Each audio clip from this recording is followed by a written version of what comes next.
Ich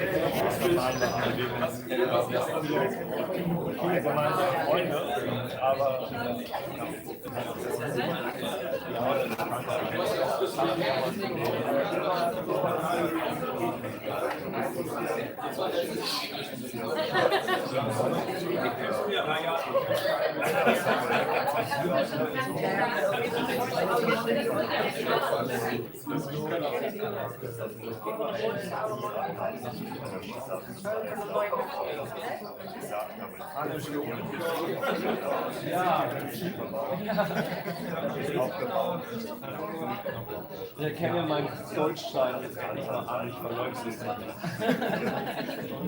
Hallo liebe Klagepaten, es folgt die Pressekonferenz mit Robert Kennedy zum gestrigen Tag, zur gestrigen Demonstration. Er hat gestern eine fantastische, mitreißende Rede gehalten auf der Hauptbühne. Und ja, wir sind gespannt, was heute Neues zu sagen gibt. Kurz hier, ich habe das bräune Haare. Was? Das bräune Haare. Mr. Kennedy, you have fake news.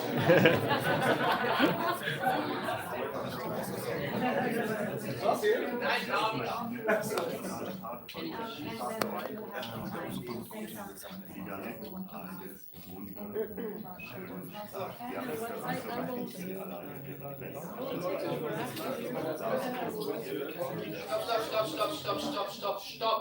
Stopp sofort. Nein, also jetzt, ihr habt keiner gerade Livestream an. Stefan hat ja gesagt, vorhin hat Kennedy gesagt, wir sollen. Stefan hat ja laufen schon noch. Ja. Also würde mich schon freuen, also wenn wir einladen, dass wir das vorher abklären. Müssen wir heute machen. Jetzt, wir wollen es eigentlich mal. Das ist schon spät, oder? Ja, ist spät. Ja. Aber wenn er sagt, es ist in Ordnung, dann ist es in Ordnung. Ich würde sagen, wir machen einfach weiter. Aber jetzt ist es schön ruhig, dann können wir einfach direkt anfangen. Ja? Es ist, wie es ist. Ja, willkommen. Welcome, Robert Kennedy Jr. Welcome, Senator Hickley. Welcome, Mary Holland. Welcome, Tina Choi. Marcus Heinz, you know all. First of all, I would like to say thank you that you found the time during this weekend. You have been invited by the European chapter of Children's Health Defense. It was the inaugural meeting for you, and we are very pleased and grateful that you found the time for this press conference with us. Sandra, would you like to say a few words? Yes, it is a big honor and opportunity to meet with our friends from Germany. We've been working on some time now to try to open up a European chapter of Children's Health Defense. And because we feel that what is happening now is really becoming an international agenda that needs to have an international response, and so wanted to really to unite initiatives in Europe. And so we just signed the statutes and of our European organization this week, basically. It's just been and we absolutely need, of course, to have our inaugural meeting and meet with colleagues from all over Europe. And so this is why we thought Berlin was the right place to do it. And there, it all kind of, came into place that the people from Berlin came and the protest, and we're also, of course, very eager to have some words from our chairman, Ollie Kennedy. So, please. Thank you, everybody, for being here. I'm very, very impressed with the number of cameras in this room. I think this is more cameras and reporters than I've seen in 15 years of doing this work. And one of the most, I think, alarming features of this rise of medical totalitarianism, of digital totalitarianism, has been capacity democracy, the pharmaceutical cartels, and for the big digital companies to control the flow of information. And, you know, that's something that I think grassroots groups that challenge official orthodoxies are running across this information age tyranny everywhere that we go. My father and my uncle strongly believed that democracy can only survive if we have the free flow of information.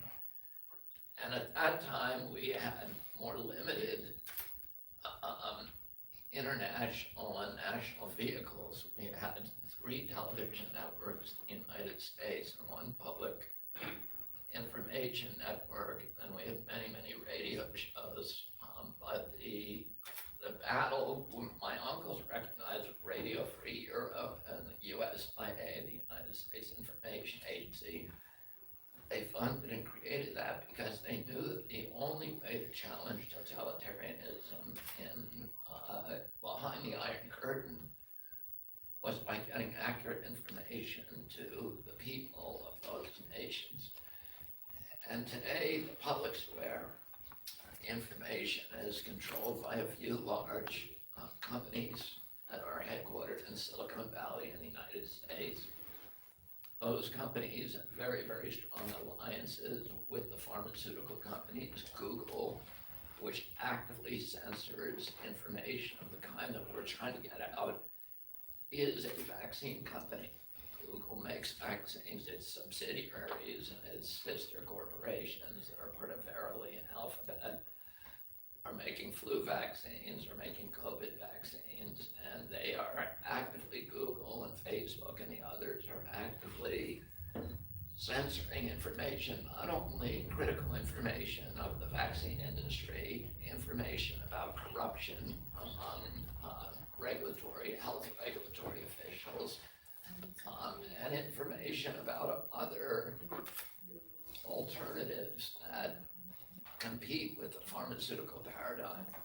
Google actively censors information about chiropractors, about holistic health, about functional medicine, about integrative medicine, about drugs like hydroxychloroquine, which are for which the patents have expired. And I'm not here to say that hydroxychloroquine works or it doesn't work. You know, we need to look at science for that. What we do know is that the science is being suppressed and the science is being fixed. And that should offend every American, every European, everybody in the world who cares about democracy, about human health, about freedom and independence. There was a big battle at the beginning of American history between some of our greatest leaders, Madison and Adams on the one side, and Jefferson on the other. And Madison and Adams believed that only people who own land should be able to vote, property owners. And Jefferson said, no, everybody should get to vote by everybody. He meant all white men, but everybody. And Madison and Adams were not anti-democratic and they were not snobs. But they understood that only people who own property were educated.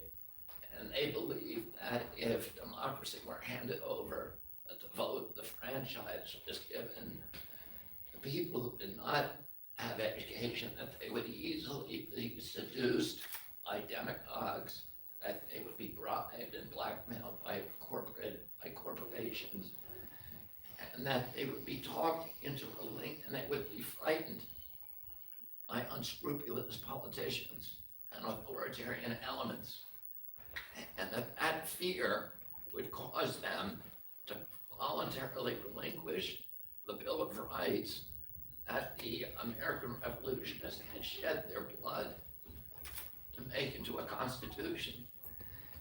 And Jefferson agreed with them. And he said, you're right, an uneducated public will quickly give away democracy. He said the remedy for that is not to deprive the public of its right to vote, but rather to forcibly educate them. And so the United States, the first 13 colonies, were the first nations in the world to have mandatory public education. And on Jefferson's gravestone, it does not say author of the Declaration of Independence. It says founder of the University of Virginia, because he understood that an educated, informed public was the only thing that holds democracy together. And today, the public square, the area that we all get our education from, is controlled by a few billionaires from Silicon Valley.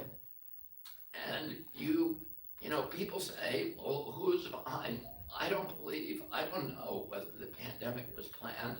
I don't have the information, whether it was delivered or whether it was an accident, or whether it was just a wild virus escape. What I do know, and what should be obvious to every single person, is that it has become an instrument of convenience for authoritarian elements who are using it to generate fear and clamp down to justify the clamping down of authoritarian controls all over our society.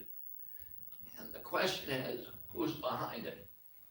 And the answer to that question is always the same. Quo bono. Who's benefiting? Oh, who is benefiting? Who is getting richer while the middle class in our nations is being obliterated? It's Bill Gates, it's Mark Zuckerberg, it is the people who own Google.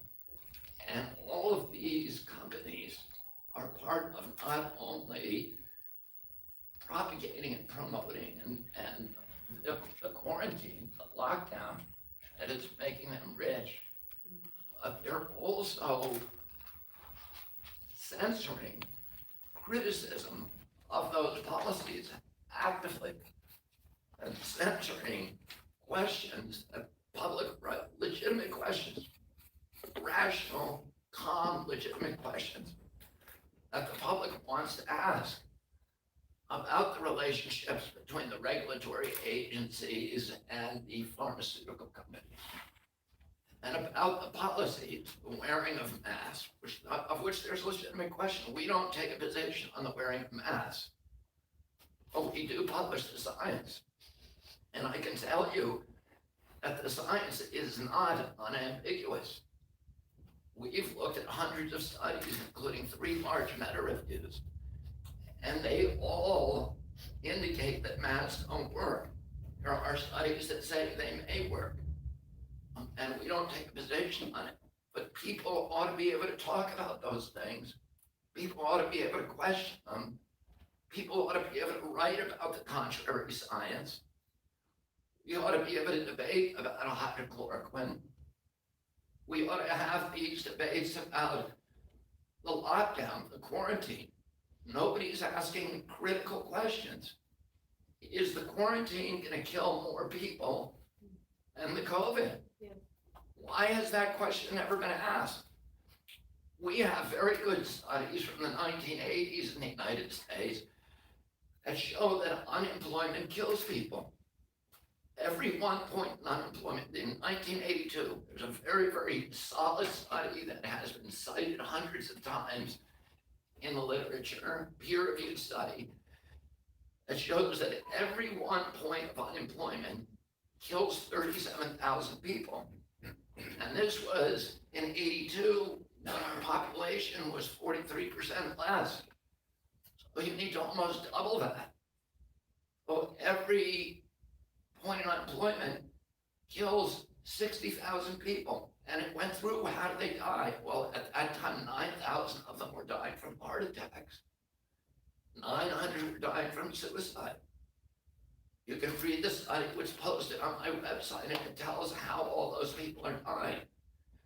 But in addition to that, there's 4,000 extra imprisonments, 3,300 extra admissions to mental institutions. And we're seeing today that we could be driving unemployment rates up to 20 or 30%, 20 extra points, 30 extra points. You're talking about millions of people dead from those causes. In addition to that, we have something they didn't have in the 1980s, which are these profound and deliberate injuries to the supply chains for foods and medicines. Those are going to kill people. Isolation kills people. In England, in 5 weeks in April and May, there were 30,000 extra deaths in senior centers, in nursing homes. But only 10,000 of those were from COVID.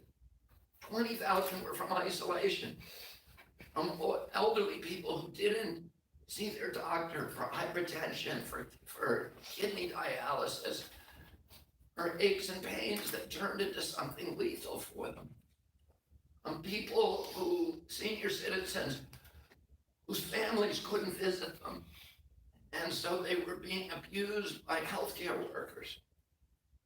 They weren't getting the kind of care that they needed.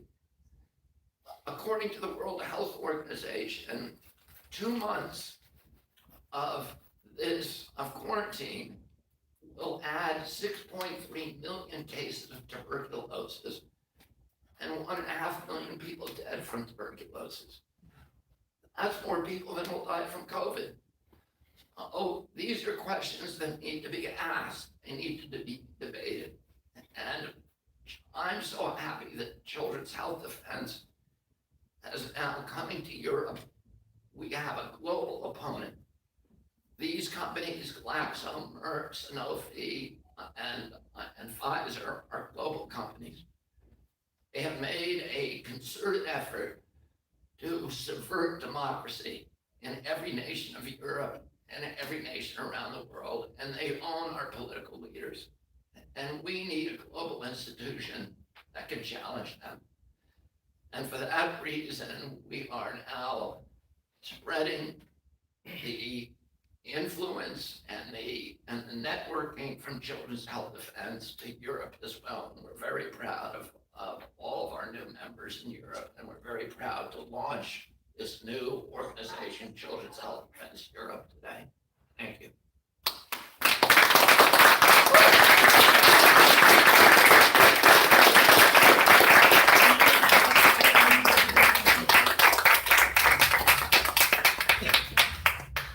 We congratulate you to the Foundation of Children's Health Defense Europe, and we are here with doctors and lawyers who have been actively fighting for more information, free information. And I would like to suggest that they come to the front now, because we will be working together very closely with Children's Health Defense Europe, our doctors, our Ärzte für Aufklärung, the lawyers of Klagepaten und Anwälte für Aufklärung will be network partners for Children's Health Defense Europe. Maybe Yes. Mary, if you want to say something. Yes.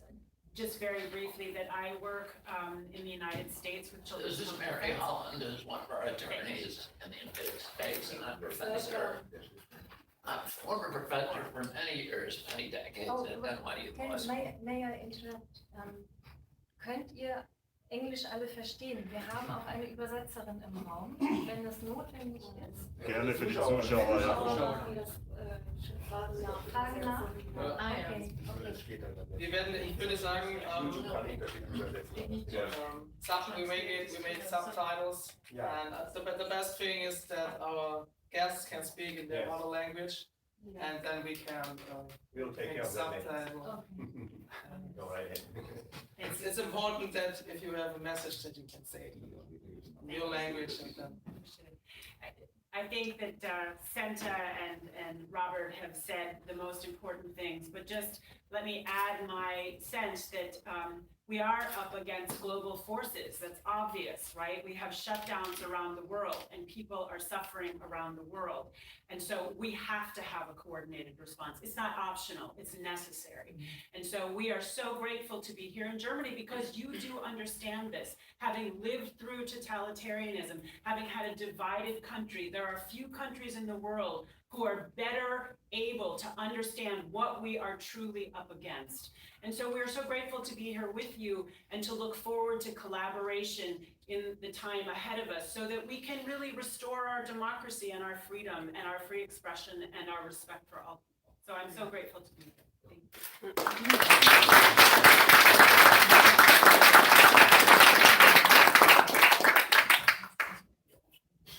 Ich heiße Tina Choi. Ich bin das deutsche Gründungsmitglied für Children's Health Defense Europe und ich bin sehr, sehr stolz und sehr, sehr froh, dabei sein zu dürfen.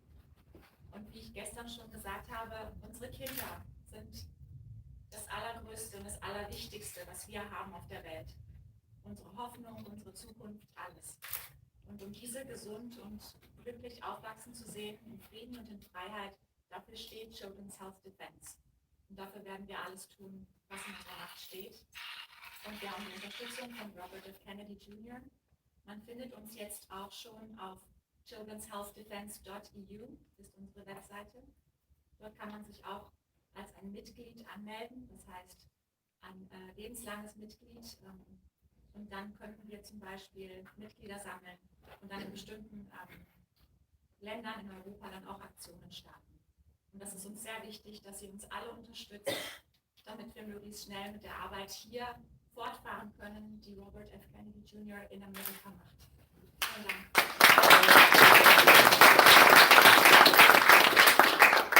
Ja, ich würde sagen, dann sage ich noch ein paar Worte in Deutsch, nachdem unser Publikum jetzt auch dann gefragt hat. Und ja, ich möchte mich auch ganz, ganz herzlich bei euch bedanken, dass ihr dieses Wochenende bei uns seid. Es ist ein sehr, sehr starkes Signal, dass wir jetzt Children's Health Defense auch in Europa haben. Es war für unsere Demonstration gestern ein unglaublicher Push, dass wir Robert auf der Bühne hatten. Ich habe es zwar selber nicht mitbekommen, ich habe es nur gehört, weil ich andersweitig unterwegs war, aber wir haben jetzt sehr viele positive Rückmeldungen gehabt und das war wirklich richtig, richtig wichtig. Und Michael Ballweg, für den ich jetzt hier stellvertretend auch spreche, der ist momentan in seinem Protestcamp, weil er jetzt hier schauen muss, dass wir weitermachen dürfen. Wir haben vorher kurz Fotos gemacht und wir werden vielleicht auch nachher noch ein kleines Interview machen. Aber es ist natürlich auch wichtig, dass dieses Protestcamp weitergeht. Deswegen hat dann der Michael gebeten, auch für mich nochmal, für ihn nochmal zu sprechen und sich ganz herzlich bei Robert zu bedanken und bei Mary auch, dass wir das so schnell hingekriegt haben. Das war ein unglaublicher Spirit. Wir haben am Anfang, glaube ich, alle nicht gedacht, wir kriegen das hin. Und wir hatten ein so großes Team an Leuten im Hintergrund, Ärzten, Anwälte, Personenschutz, Netzwerker. Und es hat wie ein Uhrwerk funktioniert. Es lief absolut perfekt. Ich hätte nie geglaubt, dass wir das so reibungslos hinbekommen. Und das ist unglaublich, weil man einfach sieht, wenn man das Richtige tut, dann funktionieren die Dinge. Dann findet man Helfer und dass das in dieser Weise geklappt hat, das war gestern ein Signal in die ganze Welt, was unsere Friedensbewegung angeht und natürlich auch, was die Projekte von Children's Health Defense angeht. Weil Kinderrechte auf der ganzen Welt sind momentan dramatisch eingeschränkt.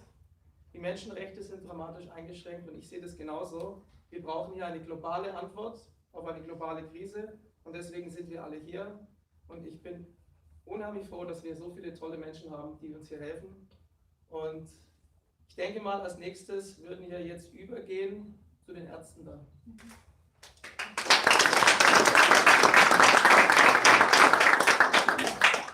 I understood everything you said. We can talk later and then. And I just wanted to say it was, as you say, something. It was a huge challenge in a very, very, very short time, and everything has fallen into place. Ein Uhrwerk. Yeah. So it was like a little bit of a miracle, and it was just a fantastic spirit, and we're immensely grateful and thrilled, and by everything that's happening here, and really feels good. Thank you very, very much. Thank you. So, dann bitte ich die Ärzte mal, ich weiß nicht, wen wir alles da haben. So now we make an interview with the doctors.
They are texting in the comments. Our viewers too. Yeah, thank you. They love you. Thank you.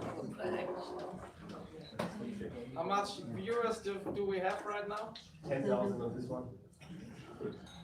Show. Would you like to introduce or shall we start? How you like? Yeah, welcome. We are here with Robert F. Kennedy Jr. with my colleague. He's also a lawyer, and he is the chairman of Children's Health Defense United States. I'm here with Heike Schöning, Doctors of Enlightenment, and Dr. Bode Schiffmann. And I think you can speak some medical things, and I pass the word to you. Yeah. Thank you very much. My name is Heike Schöning. I'm a medical doctor from Hamburg, Germany, and I'm one of the co-founders of Doctors of Enlightenment, in German Ärzte für Aufklärung, in Spanish Médicos por la Verdad. This organizations of medical doctors represent more than 1,000 international doctors worldwide. So, and what we say together is that this story with COVID-19 is not on any scientific basis. It's just a lie. Yeah. So we need to say that this is just something to turn around the economy. So in the center is not any health problem. So believe me, the coronavirus, SARS-CoV-2, here, COVID-19 is not the problem. The real problem is the economy. So this is a good story for all people in the world, for all people who are now forced to wear masks. And as Bobby said this before, so these masks are bad for health. We have scientific studies that showed this. We already presented all scientific facts that showed that these masks are not good for the people. They are not protecting from any virus. It's just ridiculous. Well, but what is much more serious, of course, is the abuse of our civil rights. And these civil rights are very important for health as well, because it gives you a better feeling, better for your immune system. And in Melbourne, Australia, we see now, from the beginning of August 2020, a lockdown stage 4. What does this mean? And who implemented this? This lockdown stage 4 in Melbourne, Australia means that the people are not allowed to go onto the street here for more than 1 hour for sports, that they were locked down like in martial law from 8 o'clock in the evening up to the dawn, up to 5 o'clock in the morning. All shops are closed over there, only a very few for living. The children and especially the children are suffering. The children are not allowed to go to school. We have the same situation here, partly in Germany, and our children are suffering. And this is not based on any scientific facts. I need to emphasize this again. So we need to ask ourselves, cui bono? Who profits out of this? And we see that these are highly criminals, these are oligarchs. Oligarchs are not only in Russia, they are in the United States and in other countries as well. And they have these companies, like you said before, they own Google, Vaccinator as well.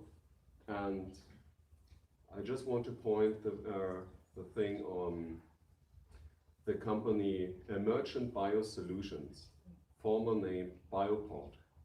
We had this story that we have a deadly virus or bacteria. We had this story before. It was the same pattern. And I just would like to remind you just shortly.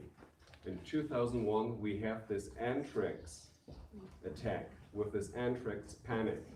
And it's very similar to the corona panic as well. And guess what? The same people behind the same company, Emergent Biosolution now, they made the big money out of this. Yeah? And today in Germany, the Minister of Health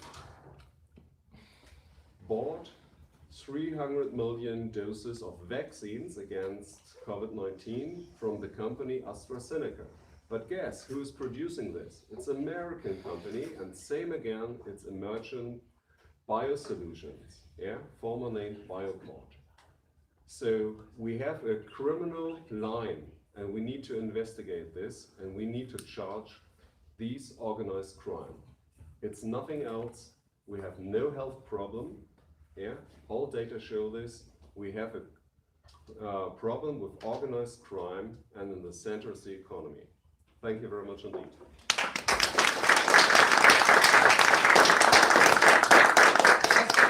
I just received the message that on the Siegessäule there is a lot of violence by the police, so I have to check this. I pass the word to Bodo and I come back when we fix this. And one more information. Wenn ihr später eure Fragen stellt, dann haben wir eine Übersetzerin da. Also ihr könnt gerne eure Fragen auf Deutsch stellen und sie wird es dann übersetzen für Robert Kennedy. Setzt du dich kurz und dann gucke ich mal, was an der Rechtsfront ist.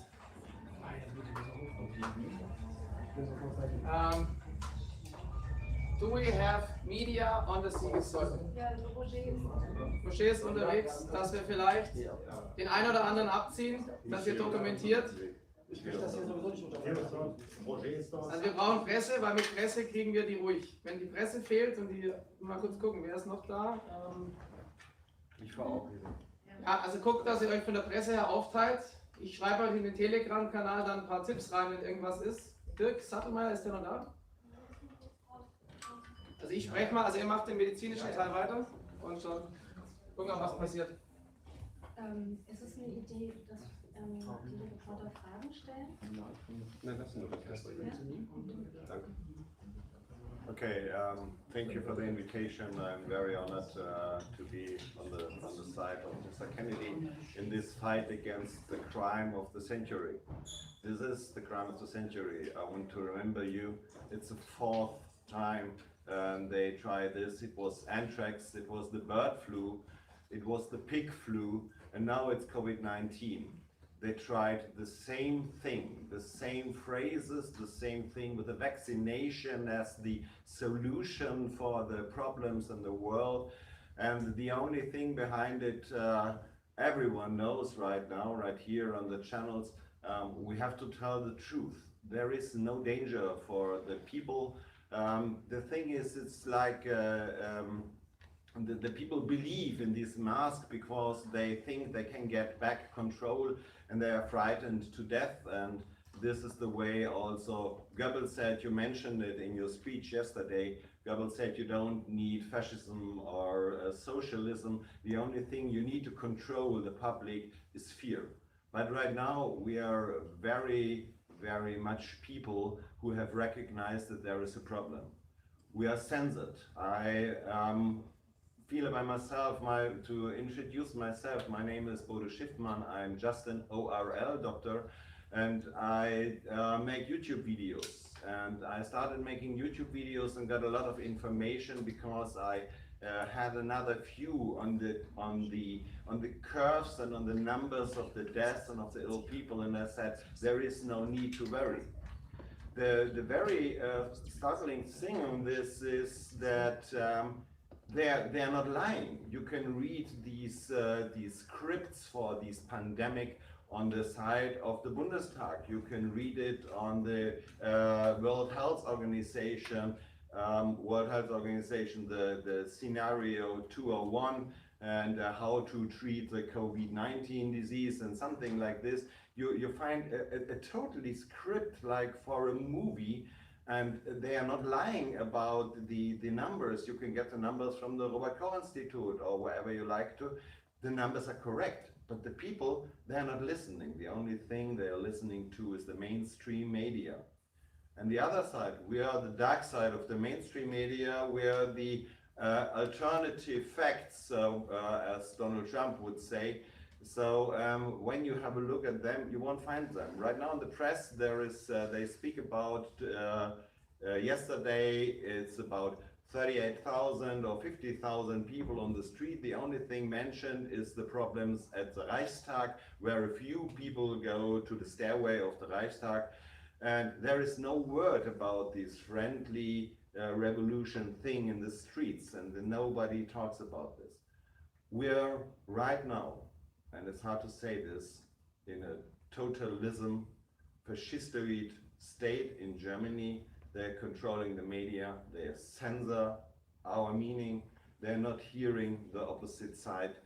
And I'm very, very, the thing why I do this is because I have two childs, one in the age of 9 years, one is 14. I don't want them to grow up like this, and they're not wearing masks, I'm not wearing masks too.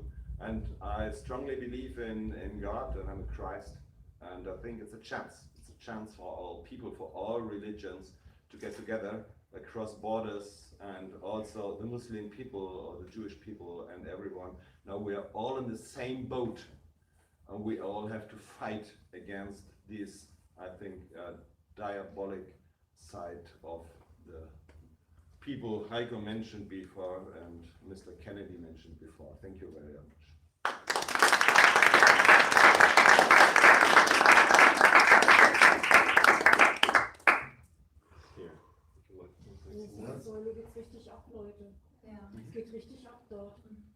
Is it something about the Georgian Guidestones? Maybe you say something how you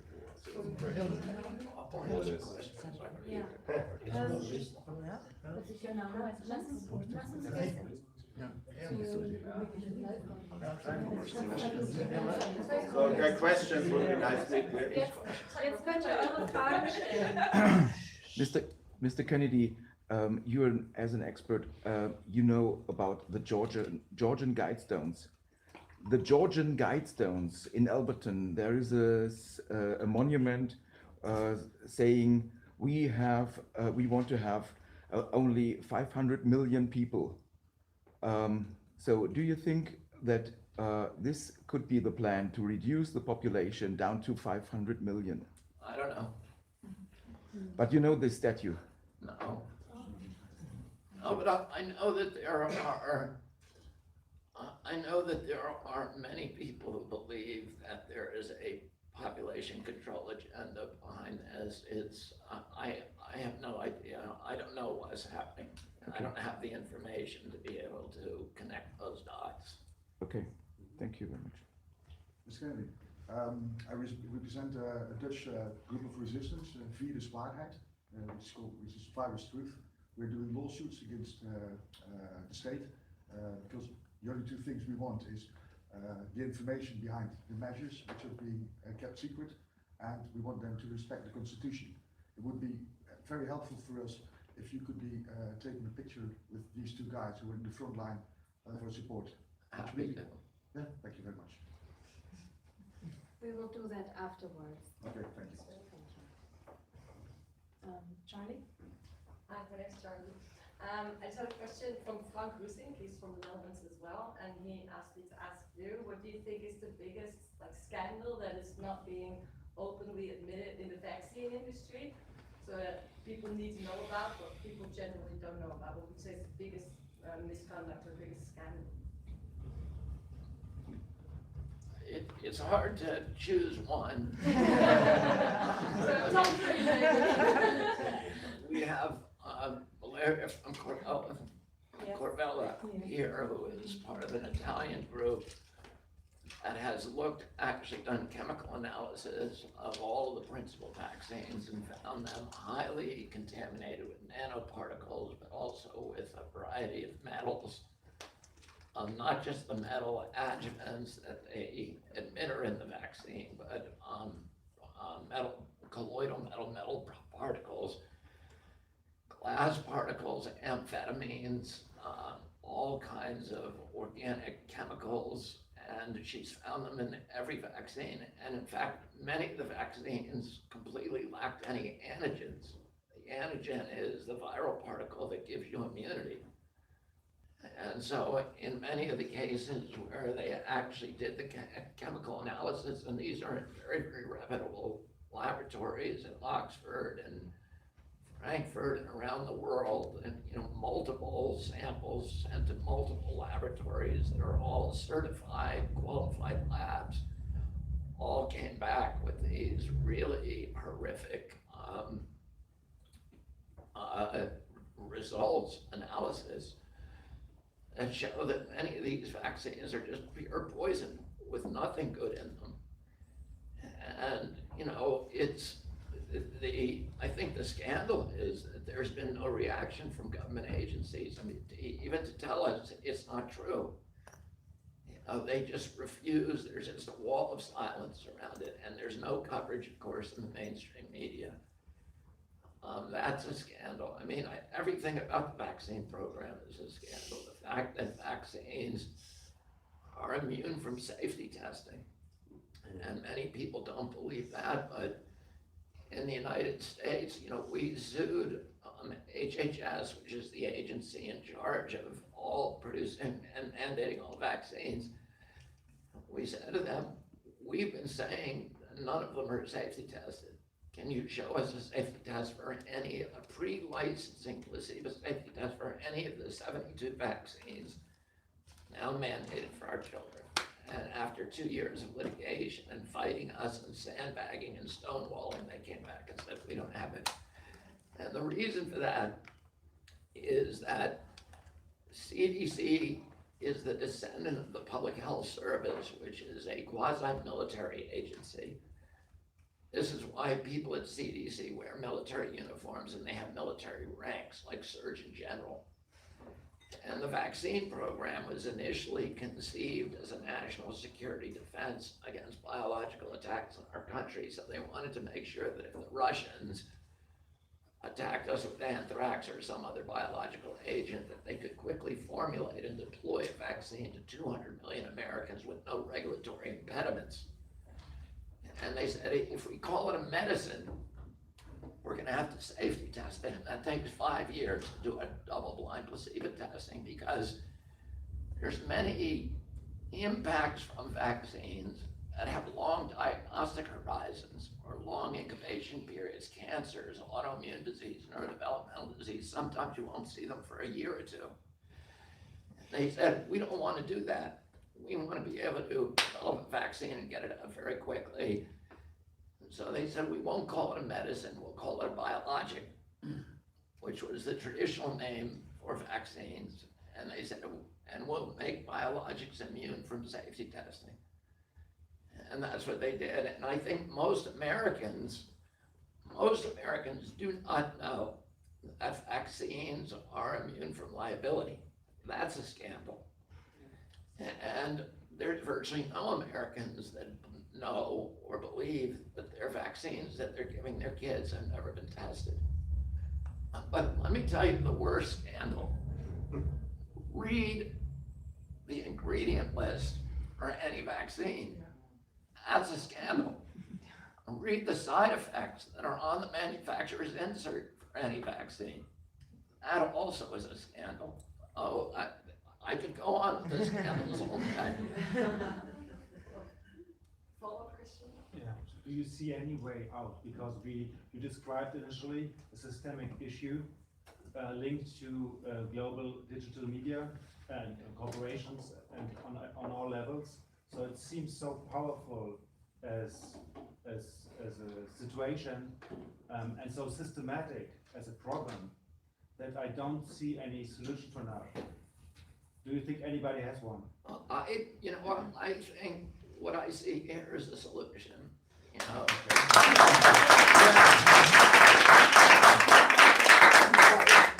I saw it yesterday. What looked to me, I didn't do a count, but I have aerial photos. And it looks like there's 1.5 million people in Berlin. Peaceful, they're not Nazis, they're peaceful, law-abiding, respectful, dignified people who were behaving in an exemplary fashion, coming from all over Europe and saying, you know, we're not going to stand for this anymore. But like I said, you know, we need to develop our own media.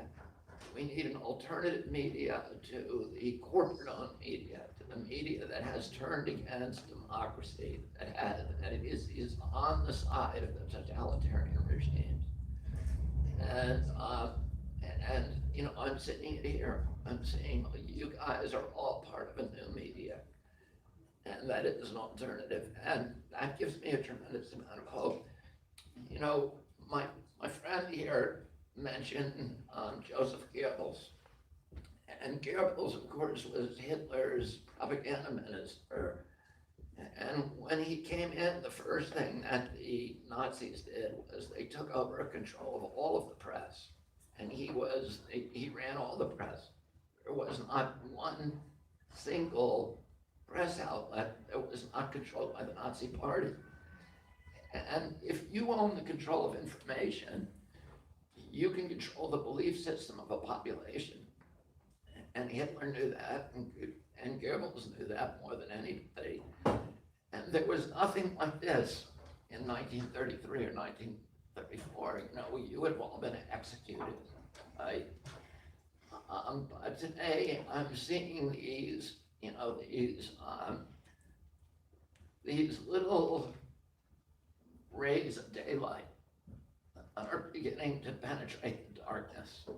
And I think all of those people who came here yesterday were people who are walking toward the light. And each one of these cameras is creating another hole in the dark ceiling and letting light in. And you know, we have a system now that has been taken over by the cockroaches. And the way that you get rid of cockroaches is with daylight. You know,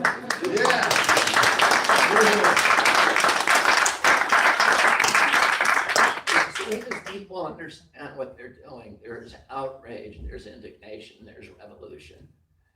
And if the great majority of people out there who believe in all of the orthodoxy, the only reason they believe in it is because they don't have the information. If we can get them the information, that's why I haven't been allowed to talk about this in the United States for 15 years.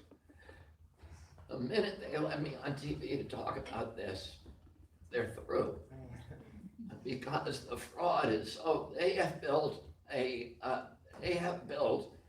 an edifice by stacking fraud upon fraud upon fraud upon fraud, and it's so tall and so unwieldy that all we need to do is kick out a couple of bricks and the whole thing will collapse. The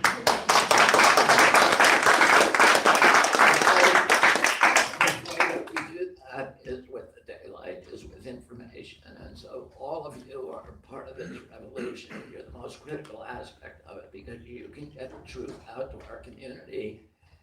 And you know, nobody goes from our side to their side. Nobody goes from enlightened back to darkness. And all of the people who are living in the twilight and the darkness, as soon as they see the light, they're going to walk toward it. And they're never going back. And so we have the capacity to recruit them with the truth. It's very powerful. And the only way that they can recruit is with fear. And that really is what the battle is about. It's a battle between truth and fear. And, you know, you guys are the frontline soldiers. So thank you.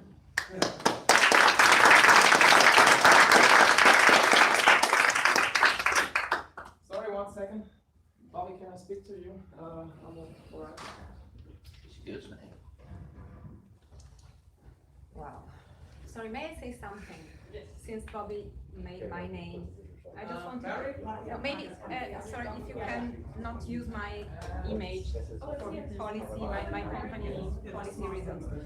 Just, if you need more information on the analysis we did on vaccines, we have a website which has all the translations of the analysis and of some easiest way to read them. Just a summary of each analysis we did. So if you want to go to Corvelva, CORVELVA.it, you can find everything there. And if you want to contact me, it's just Valeria@corvelva.it. So if you need anything, we can get in touch. Could you repeat that, your email address? Valeria Okay, yeah. @corvelva.it. Okay, I hope this can help. Thank you.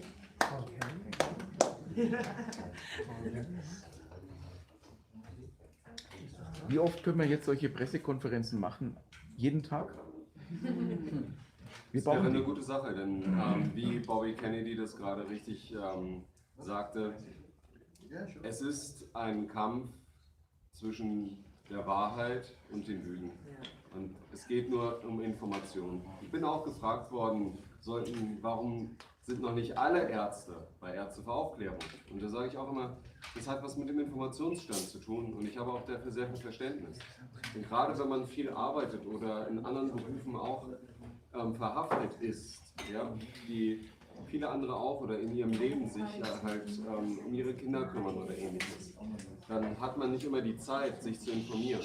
Und es geht eigentlich um Vertrauen. Wir müssen ja auch arbeitsteilig sein und wir vertrauen in den Staat, in die Medien. Aber genau das ist halt ein Fehler. Und wenn wir einfach mal Fakten dazu nehmen, es ist so, und das sind jetzt Zahlen des ersten deutschen Fernsehens, der ARD, 99,5% aller Zeitungen, die Sie am Kiosk kaufen können, stammen von 5 privaten Medienkonzernen. 99,5%. Und wie die Leitungen, die Vorstände der Medienhäuser ARD, ZDF zusammengesetzt sind, dann sehen Sie auch, das ist politisch zusammengesetzt. Und wenn Sie sich jetzt mal schauen, politisch, ja, das haben wir doch gewählt, das ist doch demokratisch, naja, dann schauen Sie doch mal, wie es wirklich läuft. Ja? Wer da nicht halt richtig mitstimmt, der wird vom Fraktionsvorsitzenden unter Druck gesetzt. Eigentlich ganz einfach, entweder du stimmst nächstes Mal mit, was wir hier auf dem Tablett haben, oder du stehst nicht mehr auf der Liste. Ja? So einfach ist es. Schauen Sie sich Marco Bülow an, der war bei der SPD, Wahlkreis halt Dortmund.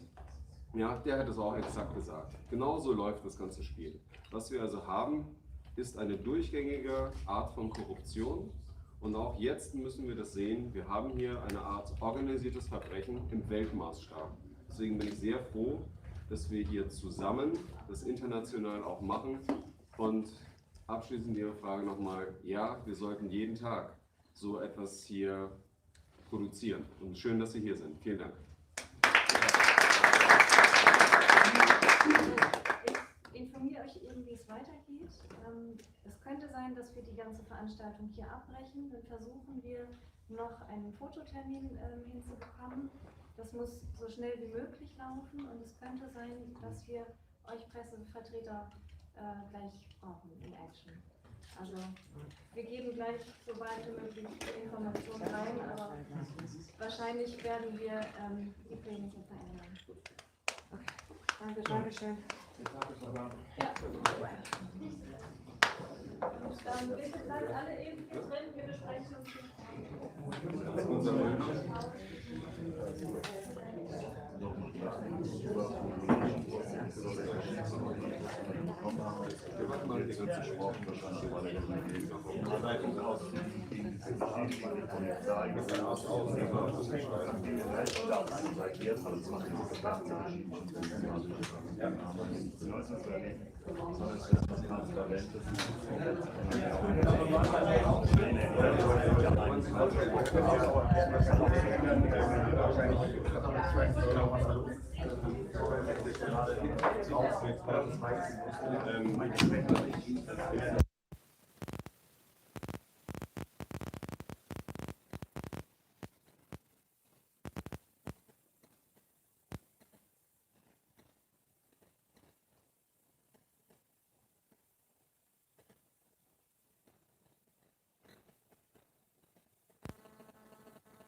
heißt. Und zwar beruht er sich auf Identitätsdiebstahl. Also man wirft mir jetzt vor, ich habe meine eigene Identität geklaut, obwohl es ein verifiziertes Konto ist. Also es gibt immer absurdere Geschichten. Meine Videos werden mittlerweile in quasi Minutenschnelle gelöscht. Und das ist auf der anderen Seite ein gutes Zeichen, weil die Menschen werden offensichtlich wach. Das heißt, die verschiedenen Kanäle, Facebook, YouTube und sowas, hat sich jetzt eingeschossen auf die am Anfang die bekanntesten waren. Aber ich bin sehr froh, dass immer mehr Leute nachgekommen sind und teilweise mittlerweile wesentlich größere Kanäle als ich habe. Und dass wir alle so zusammenarbeiten, weil wir müssen das kippen. Also ich kann so ständig anfangen zu heulen. Es geht um unsere Kinder und es geht hier um die Zukunft. Vielen lieben Dank für dein Engagement. Ich kann doch gar nicht anders. Mensch, werdet wach. Polizisten, Ärzte, werdet wach. Ihr müsst rauskommen. Es gibt keine Erkrankung mehr. Schaut euch die Zahlen an. Es gibt keine zweite Welle. Es ist eine Frage, ob es jemals eine erste Welle gab oder ob das die normale Grippewelle war. Das ist nicht der erste Versuch. Das ist der dritte Versuch hier mit Vogelgrippe und Schweinegrippe und dieser normalen Geschichte. Wir alle als Eltern, als Menschen, wir müssen was tun. Das kann nicht sein, dass das, was hier bei uns passiert in diesem Land, dass das die Realität wird. Wir können hier nicht drüber weglächeln, wir können nicht so tun, als ob wir hier irgendwelche Feste feiern. Das, was wir hier leben, ist kein Friedensfest. Wir nennen es nur Friedensfest, damit man uns überhaupt reden lässt, damit man uns überhaupt auf die Straße lässt. Weil wenn wir sagen würden, dass wir hier gegen die Corona-Lüge gehen, dann gehen wir gegen die Corona-Gesetzgebung. Und diese Corona-Gesetzgebung, das ist doch das, wohinter sich das alles verbirgt. Und alle Staaten machen dasselbe. Also Freunde, worum geht's? Es geht darum, wo es immer in der Menschheitsgeschichte rumging, egal ob es sich jetzt um Adolf Hitler oder wen auch immer gehandelt hat. Es geht um Macht, es geht um totale Kontrolle und es geht um Reichtum. Das ist das, worum es geht und das ist immer dasselbe. Steht auf, tut was dagegen. Wir brauchen eure Hilfe. Jeder, der sich jetzt noch versteckt, macht sich mitschuldig, wenn sie zweifeln, wenn ihr zweifelt, wenn du zweifelst. Komm aus dem Schatten ins Licht. Robert Kennedy hat das eben sehr gut mit Kakerlaken verglichen. Unsere öffentlichen Medien und unsere Politik sind Kakerlaken. Sie fliehen vor dem Licht. Aber wir stehen im Licht und der Lichtschein wird immer größer. Und irgendwann vertreiben wir diese Kakerlaken komplett aus unserer Wohnung. Und ihr müsst alle damit mithelfen. Danke. Vielen Dank, viele Herzen auf YouTube. Vielen Dank. Danke. Eine eigene Klinik. Ja, das können wir. Hallo, Lösung steht auf wirkraft.org. Vielen Dank. Gerne.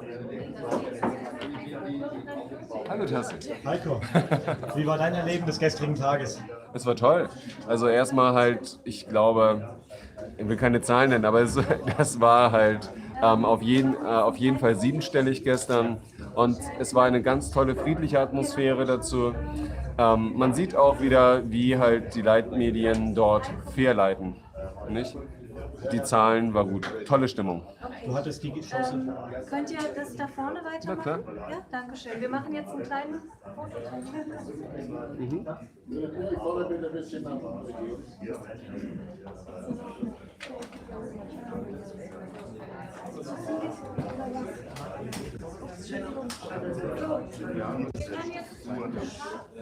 können jetzt ein paar Fotos machen. Wer nach vorne kommen möchte, gerne.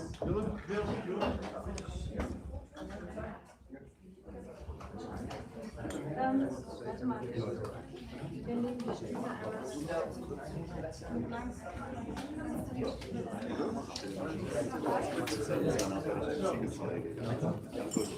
Machen wir später was besser. Das ordentlich ist, aber das ist okay. Ich will es nicht stören.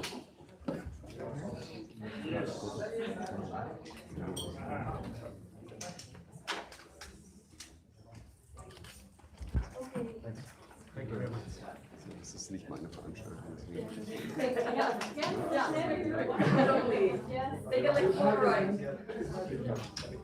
Also, zurück zu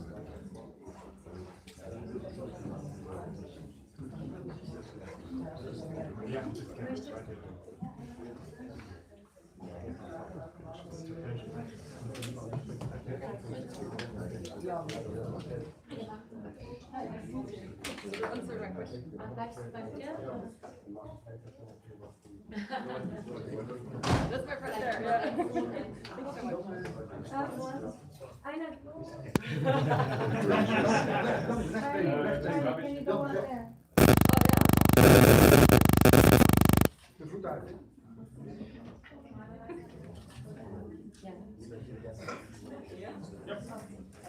Thank you.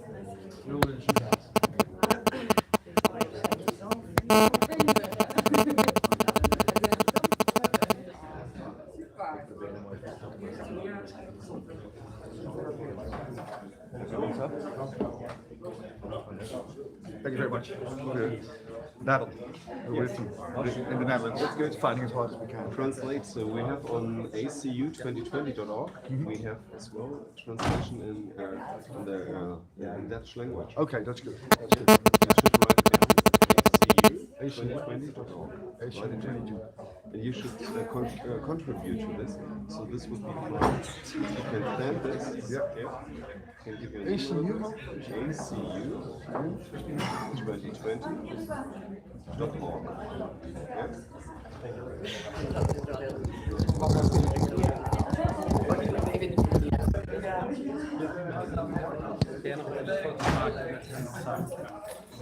Vielen lieben Dank fürs Einschalten bei Klagepaten. Ja, ihr seht, es ist eine sehr dramatische Entwicklung im Moment.